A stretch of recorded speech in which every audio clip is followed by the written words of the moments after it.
By the afternoon of the 5th of July, 1943, on a stretch of Russian steppe outside a village called Ponyri, more than 30 of the most heavily armored fighting vehicles ever built by any nation on Earth were sitting motionless in a Soviet minefield. So, not one of them had been destroyed by an enemy tank.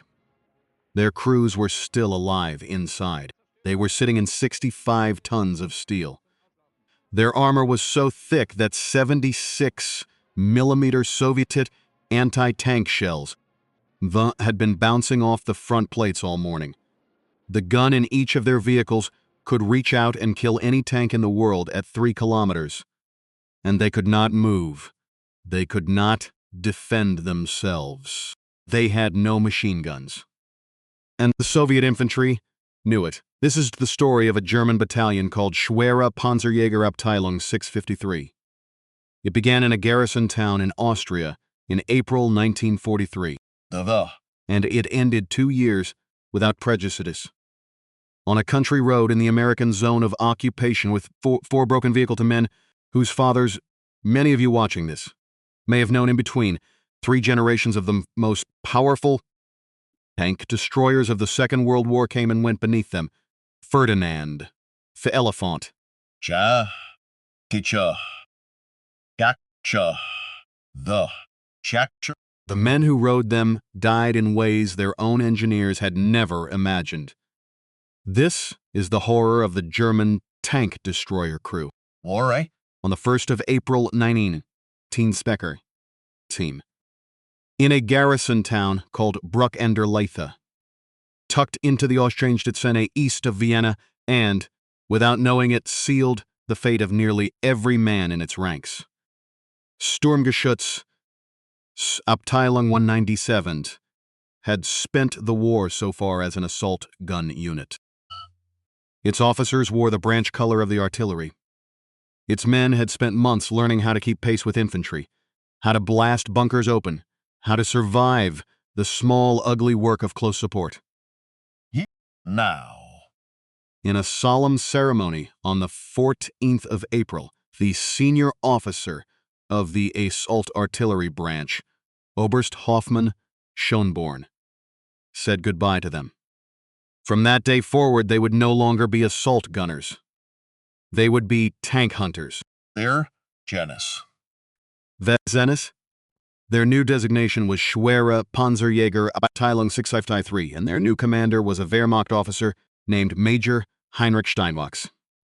Almost 1,000 men were under his fighting command. Most of them did not yet know what they were going to be fighting in. In May, the machine arrived. Bant, it was called the Ferdinand. After we're Bant. 65 tons of steel, 200 millimeters of armor on the front, the thickest slab of frontal protection any nation had ever put on a fighting vehicle. A high-velocity 88-millimeter PaK-43 that could reach out and punch a hole through a T-34 at 3,000 meters. It sat tall on its tracks like something dragged out of a shipyard. The men who saw it for the first time went quiet. Yes. 90 of these vehicles existed in the entire world. Roughly half went to Battalion 653. The other half went to their sister unit, Battalion 6. They formed to their sister unit. Together they Schwere's 656 Panzer Regiments of Gesluchten was Lieutenant Baron Ernst von Jungenfeld. The Ferdinand had one problem that no one wanted to talk about too loudly. It had no defensive machine gun. Not one. If enemy infantry came on, says, Trensis? Chaps. Hayes. The Schrenstischekon? Hey. To fight them off, the truth. 6, except the pistols on belts. They trained through May and June in Austria, billeted in the old Hungarian Hussar barracks at Neusiedl am See. They practiced with the machine, learned its quirks, wrote down its failures. Dreva. The gasoline-electric drivetrain. A hybrid system where the engines powered electric generators, which powered electric motors, which turned the tracks, overheated in warm weather. The final drive strained. The transmission was fragile. This every time psychic, the vibration fired its main gun devices of the recoil could knock the gun's aiming devices out of alignment. A senior technical sergeant named Brunthalter wrote a detailed report about it. He handed it to the battalion commander and asked that it be forwarded up the chain. Dame got Chinese. Whether it ever got read, no one knows. They were sent to Russia. On the 30th of that month, the three companies of Battalion 603 were sitting in assembly areas outside them had ever heard of. Davidovo. Gostanovo. Kuliki. On the 1st of July, the whole of 9th Army began to move. Junel. On the 2nd of July, they moved 15 kilometers closer to the front. On the evening of the 3rd of July, under a bruised summer sky, the Ferdinands of Battalion 653 rolled into their start positions in the town of Glasunovka, right on the Ural to Kursk railway line. The next evening, the 4th of July, Baron von Jungenfeld addressed his men. Riss? Whatever he said, the complete form. Tis only the memory that he spoke, that the men listened, and that in the morning they would attack the northern face of a Soviet defensive belt built in depth, the deepest belt of defenses ever prepared for a battle in history. At dawn on the 5th of July, the German Toaster artillery opened fire. Bound or out. For a few nans moved ord. Hours. It looked like a miracle weapon had come. Soviet gunners crewing the Z-370.2 millimeter anti-tank guns, the standard divisional gun of the Red Army rounds strike the front plates of the Ferdinands and simply bounce off. Not deflect, not spall. Bounce. 200 millimeters of rolled steel was more than double what a Z-3 could penetrate at any range. The Soviet guns were firing into an oncoming wall. The men crewing those guns were about to be killed by shells launched from vehicles they could not hurt. But the Soviets had done something the Germans had not planned for. They had buried mines. Everywhere. In belts kilometers deep. Between the belts of mines, they had dug anti-tank ditches. Between the ditches, they had positioned dug-in tanks and camouflaged pack-front gun batteries. The whole northern face of the Kursk salient was a single monstrous kill zone, 8 kilometers thick. Verdnasmol, Herrn Winsetcher, though, Virors, close, infantry support. There were reasons for this. Some tactical, some ideological, most inexcusable. The result, machines drove forward into a minefield with no one walking ahead of them to find the mines first. They found them the only way they could. The first Ferdinand struck a mine and lost a track. And slight. It sat there, immobile, its cannon still functional, the crew still alongside, inside, while the vehicles around it kept moving. Another Ferdinand hit a mine, then another, then another. Rednub. The wizen like it or doesn't, the leading companies, our Bleevings train, stopped Veggerets, started across the Russians. He stemma dips like broken teeth. Some, the Maybach power plants, straining under the impossible weight. Some had blown transmissions. Some just stopped, and nobody could say why. Lay. Written on aim. By 1700 hours on the 5th of July, that is, by 5 in the afternoon on the first day, only 12 Ferdinands of Sectalia 3 were still operational. 12. They had begun the morning with 45, and they had barely faced any actual Soviet tanks yet. Steinwachs kept pushing. His orders were to keep pushing. Over the 6th and 7th of Julasan, took part in the vicious, close-in fighting for a village called Ponyri, a railway line into a fortress that had been turned into a station. Around Ponyri, the Ferdinands crawled forward at walking pace across ground that was now a mixture of rubble, mines, and bodies. Sergeant Ebet. Fine one, at with an intensity that Soviet defenders fought with in German officers, and a close at even from cellars and shell craters. sirs, Self-tank guns fired at guns dueled with the Ferdinands at ranges under 1,000 meters. And here, in the streets of Pony, the third problem of the Ferdinand became real. Niger, geez. Without a machine gun, Soviet trained in special assault groups for exactly this kind of urban fighting, began to close in on individual Ferdinands where they were slowed or stopped. Dirty says, prejudice. Record corsets, one's sub-battalion show during the Kursk. Battles to a close-in infantry attack. Only one, not because the tactic could not work, but because the situation of a Ferdinand pinned in a Soviet street was still rare. The bigger killers, by far, were the mines, the anti-tank guns, and the machines themselves. But that one loss haunted the men. They talked about it. They knew the machine they were sitting in had been sent to war without a way to keep infantry off it.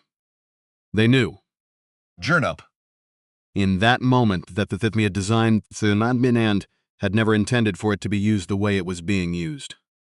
Steinwachs ordered a maintenance day. He had no choice. Every vehicle in the battalion was on the edge of mechanical failure. The Soviet counteroffensive began at Oferel on the 11th of July. The 3rd Soviet Tank Army, 4 corps, 21 divisions, 1,460 tanks, 230,000 men, Jup, was rolling straight at the exhausted units of the German 9th Army. Jura, Battalion 650-3 was ordered on the night of the 13th to shift into a defensive sector under a general named Rendulic. The Ferdinands, which had been designed as long-range killers, were now being asked to do the exact opposite job of what they had been built for. They were being asked to plug holes. Joles. On the 24th of July, Steinwachs sat down and wrote a status report to the headquarters of the 2nd Panzer Army. He had 45 Ferdinands on his rolls. 25 were operational. 25. Of those 25, he wrote, the vehicles were auf dem letzten Loch, on their last legs. He recommended that his battalion be pulled out of the line. Jurges, Popter Akancher Sigzetztes, and its vehicles dispersed to maintenance units a few kilometers behind the front, kept in small mobile reserves a few kilometers behind the front, and fed back into combat only when absolutely necessary. The High Command did not agree. breaking. The horror of the tank destroyer crew had begun. And the men lived through it. The ones who would still be alive at the end of that summer would never again think of the Ferdinand as a miracle weapon. They would think of it as the machine that had been sent to Russia to die. Olay. And what they did not yet know, plumb sitting in the wreckage in the last days of July, doesn't the Kursk battlefield in the last days of July, was that the survivors would not go home. The survivors would be pulled back to Austria, where the machines would be rebuilt into something new, and then they would be sent to a place that would prove worse than Russia. Done it? Amazdirabinzer, Prangeles, a place with olive trees and stone bridges built by the Romans with the sound of American aircraft engines. But that comes later. For now, on the 24th of July 1943, a major named Heinrich Steinwachs finished his report, signed his name, and handed it to a runner. The report wort. Reached headquarters. The High Command read it. Through? They kept the battalion into the first weeks of autumn. Through August and into the first weeks of autumn, the Ferdinands of Battalion 53 fought a war they had never been designed to fight. They were pulled from one crisis to the next along the collapsing southern shoulder of the Kursk salient, thrown into defensive actions around Nikopol, along the Dnieper bend, Wherever the front cracked and something big and armored was needed to plug the hole. The vehicles broke down and were dragged back. They were patched together and sent forward. Then broke down again. Somewhere in the middle of August, Steinwachs was quietly moved out. His replacement was another major, de Stallionnese, a man named Georgor Baumunk, who inherited what was left of the battalion and the impossible job of keeping it in the field. The men noticed the change. In an army that was losing, changes of command were common enough. That they no longer meant much was that the vehicles were dying. What mattered was that the vehicles were faster than they could be replaced, and the men inside them were dying with them. By the end of the year, the decisions had been made at the highest levels of the German. Surviving Ferdinands. The surviving Ferdinands were pulled out of Russia entirely. And every wreck that could still be salvaged is loaded on flat-bed rail cars and shipped west, back through Poland, back through Slovakia, back to the country where the story had started, back to Austria. They arrived at the Nibelungenwerk in St. Valentin, a factory owned by the Steyr-Daimler Puch Works, in the early weeks of 1944. There the vehicles were stripped down to the hull. Engineers and factory workers, some of them women, some of them foreign forced laborers, went over every plate, every weld, every strained piece of running gear. Glitcher. What they built back up was not the same machine. The ledge Cheji, so pace, so theta. Borrowed from the design of the Stugii 3, with Severpansko so the Condor block so the commander could see out without opening the hatch. A hull machine gun was mounted in the front plate for the radio operator. Every crew that had survived Kursk had been asking for this machine gun for 6 months. Now, finally, they had it. An extra plate of 30mm armor was welded across the lower front hull to give better protection against mines and low-angle hits. And across the entire vehicle, a strange, ridged coating was troweled on. This was called Zimmerit. Ratchet. It was a paste of barium sulfate, and sawdust and pine stipku designed to keep magnetic mines from sticking to the armor. The vehicles came out of the factory bulkier, tougher, more finished. And on the 1st of May 1944, an order came down from the German Army High Command that the name Teen would change. Jettison, a Jene. Oh, day. It would be called, Elephant. The name suited it. It was heavy, slow, and prehistoric. But before the order officially changed the name, something more urgent had already happened. Dalechen. Done. Check. On the 22nd of January 1944, the Allies had landed at Anzio and Nettuno, 30 miles south of Rome. Nobody had expected it. The German defensive line, further south at Monte Cassino, was suddenly in danger of being cut off from behind. The German High Command needed to throw everything they had into containing the beachhead before it could break out. The overhaul at the Nibelungenwerk was still underway.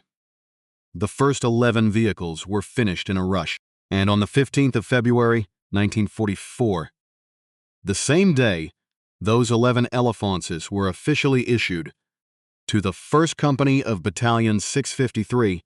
A new commander arrived to take over the entire battalion. His name was Rudolf Grillenberger. He was 30 years old, born on the 21st of March, 1914, in a Germany that no longer existed. Dutch. He was not a tank man. He had spent the war so far as an infantry officer, a company commander in Grenadier Regiment 3 and Grenadier Regiment 15, then Grenadier Regiment 19, an instructor at the infantry school, He had never commanded armor. He had never fought inside a fighting vehicle. And now he was being a heavy tank destroyer battalion. equipped with the strangest battalion, equipped the strangest, heaviest, most temperamental machines in the entire German inventory, at exactly the moment those machines were being sent to the worst possible terrain in Europe to fight them on.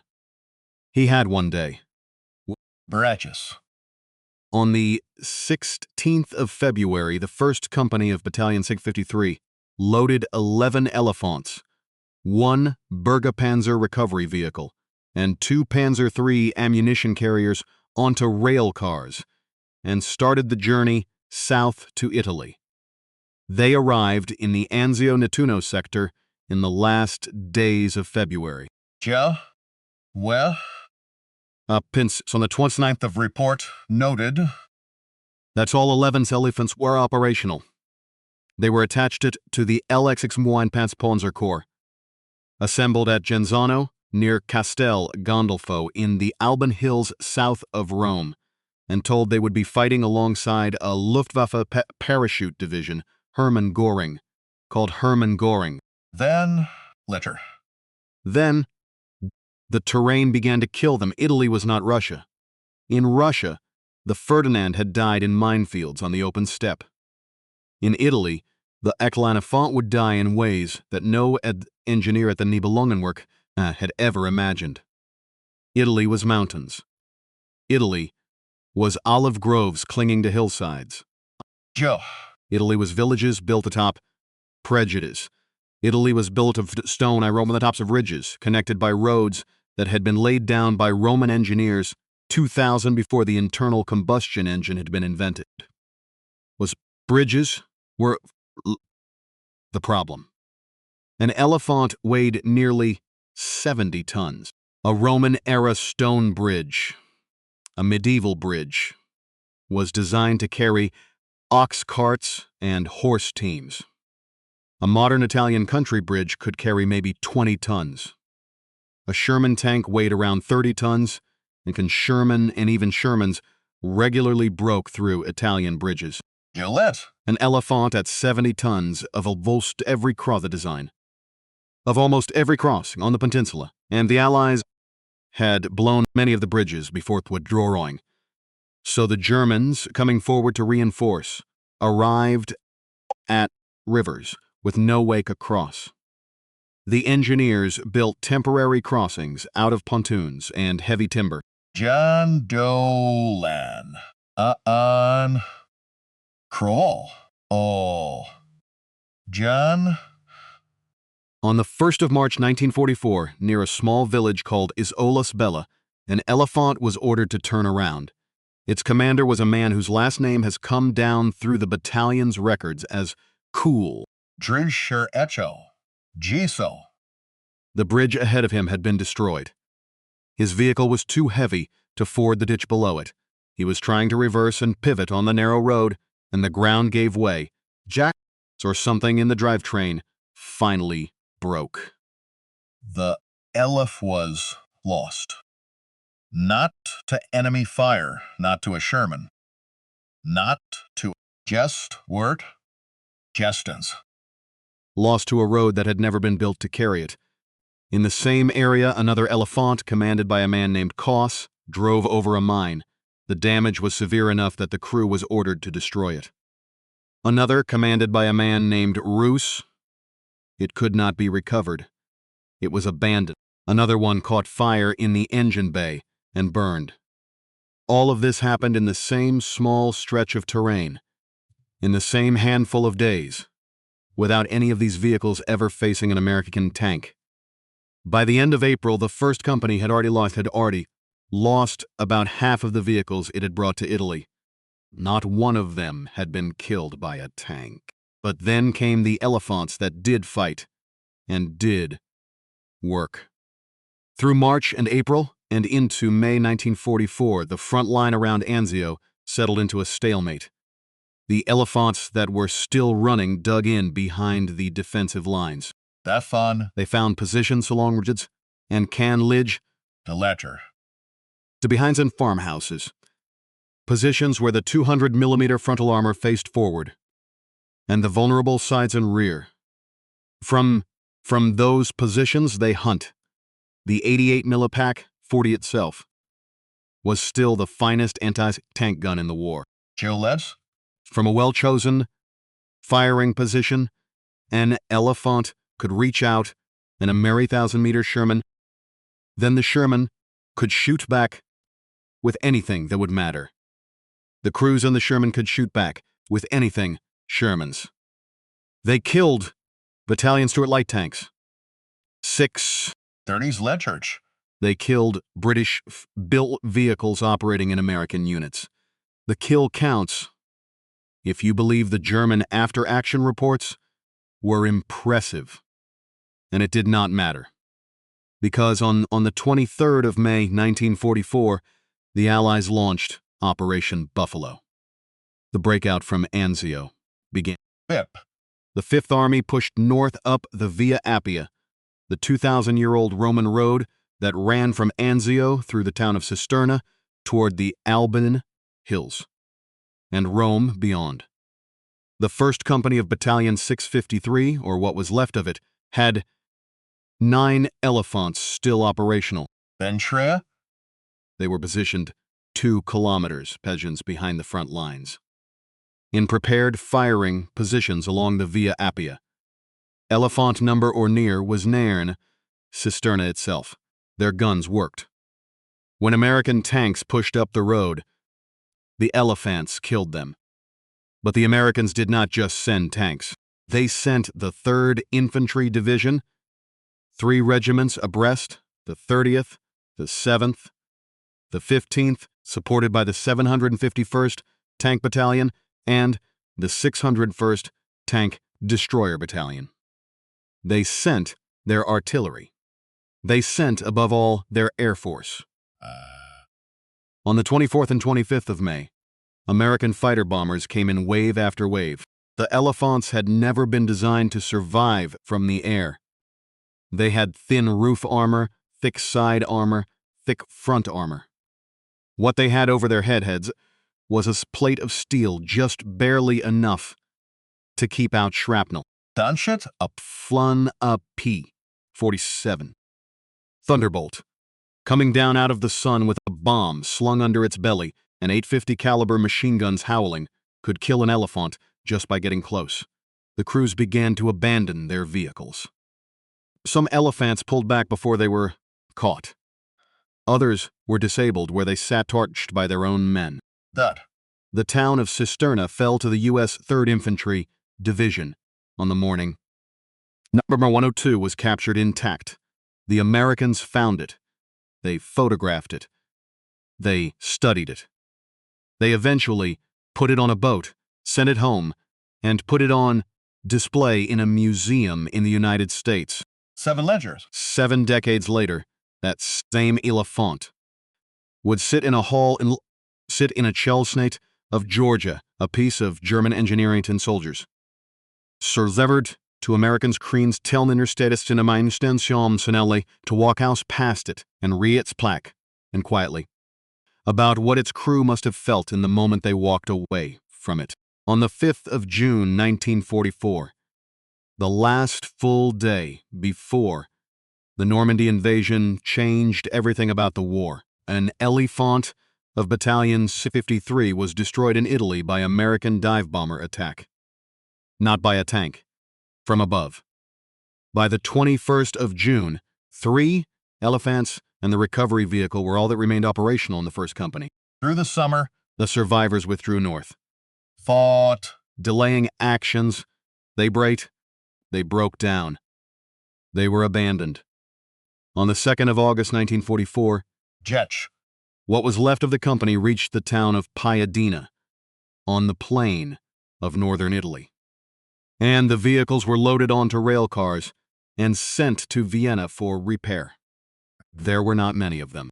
The men who came off those trains had been through Kursk and had been through Italy. Some of them had watched 3 different machines fail underneath them in less than a year. They had watched their commanders come and go. Barrel. They had learned that thick armor did not save you from a bridge, that a good gun did not save you frontal plate. Did WW2 save you from a bomb dropped by a pilot you never saw? They were sent to a training area at Dollersheim, deep in the Austrian area at Dollersheim. It was quiet there. It was safe. Sorry, Team Genesis. And through the last weeks of the summer of 1944, they waited for whatever was coming next. What was coming next arrived in October the 1st. 12 vehicles of a new design were driven onto the training grounds at Dollersheim. Some of the men of Battalion 653 were sent directly to the Nibelungenwerk to help assemble the machines coming off the line, so that when they finally sat inside them in combat, they would know exactly what had been welded and bolted and wired into the metal around them. The new machine was called Jagdtiger. It weighed 75 tons. Nice. I carried it to 100 heavy anti-aircraft aircraft weapon. Its frontal armor was 250 millimeters thick, sloped, the heaviest piece of armor plate ever mounted on a fighting vehicle in the Second World War. And the very first thing the men were told when they began their training on it was this: the main gun had a travel lock. That travel lock could only be released from outside the vehicle. If they encountered the enemy unexpectedly while moving, one of them would have to climb out into whatever fire the enemy was putting down on them, walk to the front of the vehicle, and unlock the gun by hand, fought, before they could fire back. Rudolf Grillenberger, 30 years old, was still their commander. Wathir, he had been the man in charge when the Elephants had failed in Italy. He had watched his companies get chewed up on Italian roads, on Italian bridges, under Italian skies, and now he was being handed the heaviest fighting vehicle ever built. He had 8 weeks to make his battalion ready for combat. The war was already lost. Every officer in the German army knew it, whether they said it out loud or not. And the vehicles being unloaded onto the training grounds at Dollersheim were about to give Battalion 653 one final act. Better. A last terrible chapter in a carnism. A last terrible chapter in a story that had begun almost 2 years earlier in the same country, when a battalion of assault gunners had been told they would be tank hunter. Now, by the middle of December 1944, the training at Dollersheim was over. It had never really been finished. There had not been enough fuel to run the vehicles the way the crews needed to run them. There had not been enough spare parts. There had not been enough time. But the German army no longer had time to give. On the 16th of December, in the Ardennes forest, hundreds of kilometers to the west, the last great German offensive of the war began. Gerdutch? They tried. Battalion 653 was ordered to join it. They tried. The Jagdtigers were loaded onto rail cars and moved west. They arrived late. By the 23rd of December, 4 Jagdtigers of the 3rd Company, under an officer named Franz Kretschmer, were positioned near a Luxembourg town called Chaumont. But Angel Lecher? I'm then now without prejudice. They were meant to follow the elite Panzer Lehr division on its drive towards St. Hubert. But orders came. Then counter-orders fired a shot. They were pulled back. The Ardennes offensive shot collapsed while Battalion 653 was still trying to catch up to it. Grillenberger was ordered south. Gillage?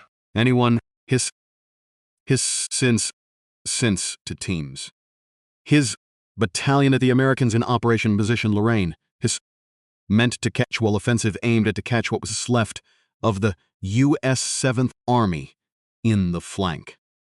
On the first day of Nordwind, Grillenberger had only a handful of Jagdtigers available. Just 3 of them were operational. They surge? Doesn't like it. The rest were broken down along those in the assembly areas, waiting for tow trucks that would never come, for spare parts that no longer existed. 75-ton vehicles do not simply wait. Their tracks rust. Their crews sit next to them and watch the war go by.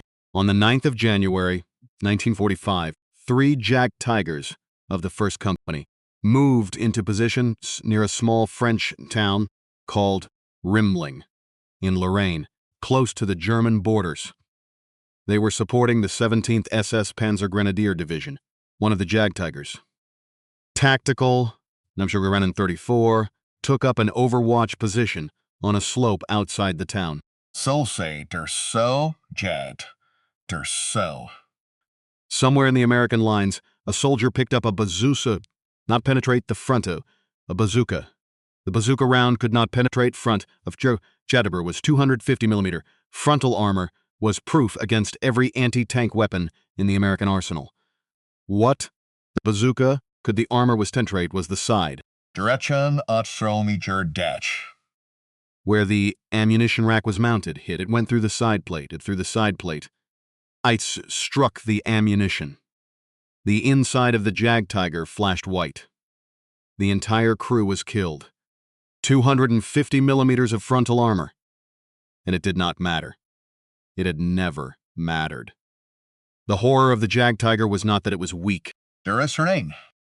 Than its white strength, it It's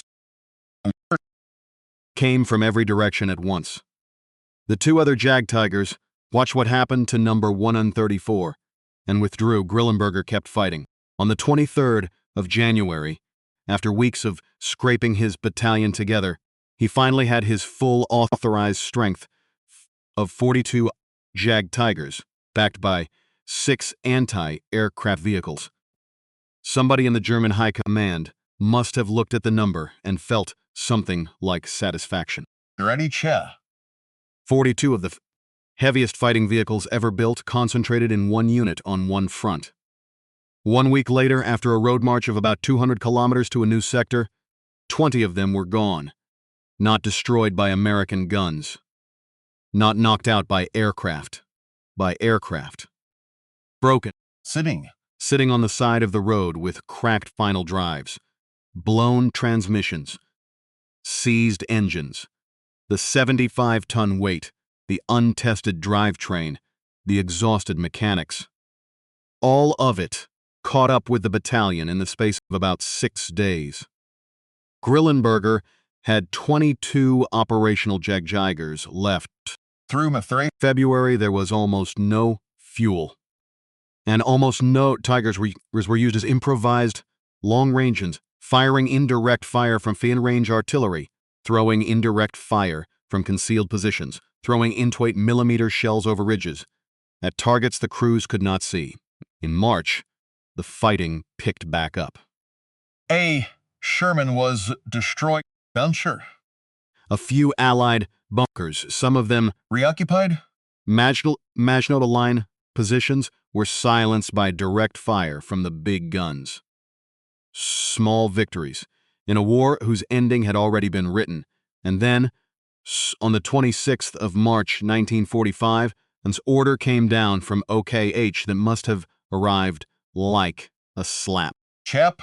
Major Rudolf Grillenberger, 31 years old, commander of Schwere Panzerjäger Abteilung 653 for over a year, the man who had led the battalion through the disaster in Italy, through the transition to the Jagdtiger, through the failed Ardennes deployment, through Nordwind, through the road march that broke 20 of his vehicles, was relieved of his command. Geometers. He was demoted, not by 1 grade. He was reduced from major to Leutnant zur Verfügung, a lieutenant on standby without a real command. The reason given in the language of the Nazi regime was tactical failure. He was sent to Panzer Abteilung 507 as a platoon leader, containing the most powerful fighting vehicles station on the battlefield, was taken from him. He was given a platoon. A new commander was appointed on the 15th of April. Major Rolf Fromm. He had less than a month. Through April, Fromm's battalion fought a running retreat back through southern Germany. Nordheim. Ludwigsburg. Kreilsheim. Nuremberg. Each town, a name that older Evils watchers might remember from newsreels or from their own father's war stories, the names of places where the American 7th Army and the French 1st Army were closing the last gap on the Third Reich. The Jagdtigers, when they still had fuel, dueled with Shermans in fields outside German villages. When they ran out of fuel, and that happened more and more often as April went on, the crews rigged demolition charges. A demolition charge shoved down the barrel of the 128mm gun. A detonator. A fuse. A running man. A muffled thump. And another Jagdtiger became scrap metal in a German ditch, killed by its own crew to prevent capture. Roughly 1 out of every 3 Jagdtigers of Battalion 653 was lost to enemy fire. The other 2 out of 3 were destroyed by their own men or abandoned when they broke down. That is the number that ends the story of the Jagdtiger. Not a battlefield loss ratio. By the beginning of May 1945, Frommy's battalion had retreated southeast towards Austria, back toward the country where the whole story had begun. Bruck an der Leitha, where Steinwachs had taken command in April 1943, was less than 200 kilometers to Schied. The men were kilometers to the east. On the 5th of May 1945, elements of Battalion 653 surrendered to American forces at a village called Strengberg in Lower Austria. 4 Jagdtigers were still operational. Only 4. Jet. Out of the 70 or 80 vehicles that the Nibelungen work had ever built, from every unit that had ever used them, this was what remained of the front-line strength in this sector. 4 vehicles, handed over intact to a company of American infantry that had probably never seen anything like them. The rest of the battalion capitulated on the 8th of May. Czechs. Chapter. The war in Europe was over. The men were marched into prisoner of war compounds. Some of them had been with the battalion since Bruck an der Leitha in April 1943. 2 full years. They had fought at Kursk. They had fought in Italy. Milt. In Alsace. Cross the collapsing in Alsace. They had watched 3 generations of tank, destroyer, come and go beneath them. Ferdinand, Elephant, Jagdtiger. They had watched the war of movement give way to the war of retreat. War of retreat give way to demolition charges shoved down the barrels of their own guns. And what had it been for? Survived the war. He had been born on the 21st of March 1914. He had turned 31 only 5 days before he was demoted. He went home, whatever home was left. Demotion order that had reduced him to a lieutenant, filed away in a Wehrmacht personnel folder that would eventually be captured, catalogued, and studied by military historians, followed him for the rest of his life. Zunders? The Moinem on a prejudice. Heinrich Steinwachs read reports from Kursk saying his vehicles were on their last legs, disappears from the historical record after 1943. Georg Baumunk, who took over in the aftermath, disappears as well. Rolf Frummy, the last commander, signed the surrender at Strengberg. Baron Ernst von Jungenfeld. Johanst, the regimental commander, who had spoken to the men on the evening of the 4th of July 1943, before Kursk began, had commanded the regiment as it disintegrated, company by company, across a year and a half of retreat. Whatever he had said to his men that summer evening in Russia, none of it was ever written down. Jet. Milenev right now without prejudice. His speech, like most of what those men saw and did, exists now only in the negative space of the historical record. The words are gone. Only the fact that they were spoken remains. The men who lived through it went back to Germany, back to a country that had been broken. Most of them did not talk about the war. Not to their wives. not to their sons, not to their grandsons.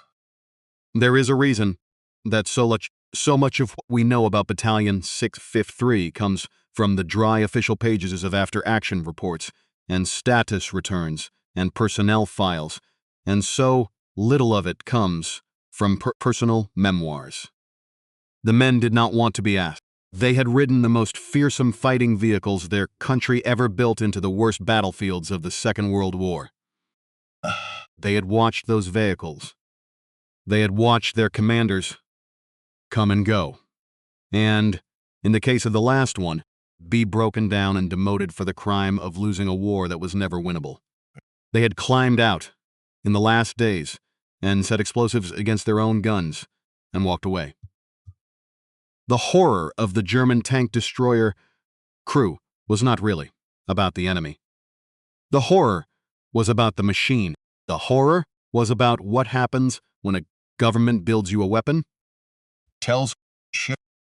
It is the finest in the world, ships you into a war it is already losing, and leaves you sitting in 75 tons of steel on a country road in southern legends, coming closer through the engines, coming closer through the trees.